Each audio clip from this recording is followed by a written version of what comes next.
He says we could see the robust concordance between the shape of the exposed sun during the eclipse and the damage to cells, and added that the detailed imaging of the photoceptor layer showed a crescent shape of damage that really has never been able to be seen before, or I've never seen it. He says, this is baffling. This is precise technology. Researchers believe, though, that their discovery may be the first step, which is good news, in developing a treatment for the injury, which is a permanent condition, by the way, if you have this, that currently has no treatment. But for now, Payne has to do training to mainly focus with her right eye. Unfortunately, simple things like watching the television and reading now have become a challenge for her. She says, so far, it's a nightmare. Sometimes it makes me very sad when I close my eyes and see, Payne told CNN, it's something I have to do to live with for the rest of my life. There was so much warning that went on. People just wanted to see it. She's not the only one. This is one amongst hundreds, apparently, around the world that have this same condition that you can see this eclipse in your eye. I can't think of anything worse than losing your vision. She hasn't completely done it, but you see that all the time. It's like tinnitus with the ear, where you hear that ringing and all that, and you got damaged ears. But, like she said, you got to learn how to live with it. Hopefully they can come up with some kind of solution. I thought they would have a bionic eye already, where they can just pop the eye. The eye is really sophisticated, though.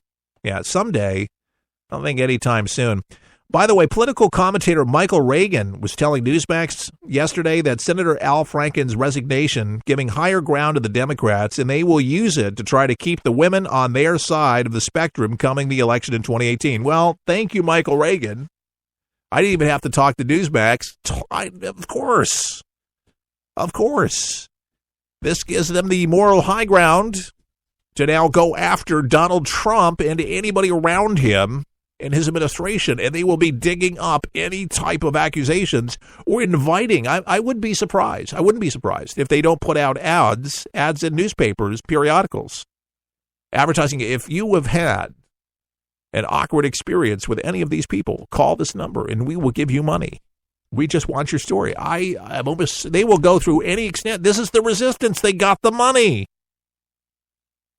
You don't tell me that George Soros is not going to give any money to anybody like him. They will do whatever they can to position themselves. By the way, be very careful with Christmas lights this year. A Tennessee couple's Christmas lights ended up burning the house. They said, thank God for smoke detectors. I'm talking about a homeowner. Her name is Danielle Huckabee of Columbia. It was telling Fox 17 Nashville. Huckabee told the station that she, her partner, and a guest were sleeping when the blaze started. It's the most terrifying thing to wake up to a fire in your home. Mary Morrison, Huckabee's partner, told Fox 13 Memphis after they realized what was happening. Morrison rushed out to control the fire.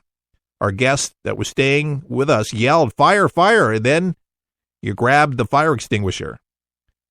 All the Christmas lights were new, Morrison said. Our mistake was leaving them on 24/7. We thought because it was only one strand of lights that weren't overloading the outlet, we would be okay. Our mistake was leaving them on. Well, Tony Scott, the Columbia Fire Department Assistant Chief, was telling homeowners, and I'm just telling all America today, that you may have to check the breaks in the wiring and bulbs that are shot. You got to replace them. Says if you're decorating in the yard, is the grass really dry where you're putting those lights on? You want to be aware of that. And also the type of light. The LED light isn't going to get as hot as a regular standard light bulb. You just have to remember that thing. Yeah, is it wet when you're actually putting the lights? Because a lot of people, they'll plug them in. Kind of see what they're looking like. If it's wet outside, you don't want to do that. Just simple things. But yeah, the LED lights, by the way, the smartest thing. Some people have the old lights or older lights and not the LEDs. Yeah, you can touch those things. And so they have some of the bigger bulbs. And just be very careful Yeah, because a lot of people will put staples, and then they'll fracture the wire, and then there's an arc of a spark, an arc that actually comes out that will actually cause that problem. But luckily, the whole house didn't burn down, so they're going to enjoy Christmas.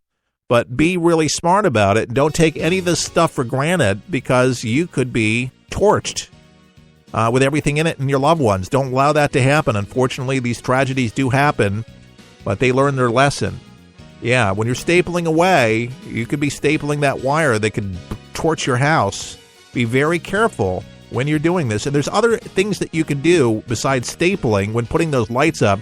3M actually makes these tabs that are very nice and don't damage your house. You may want to look at an alternatives for a stapler when you're doing these decorative things around your property.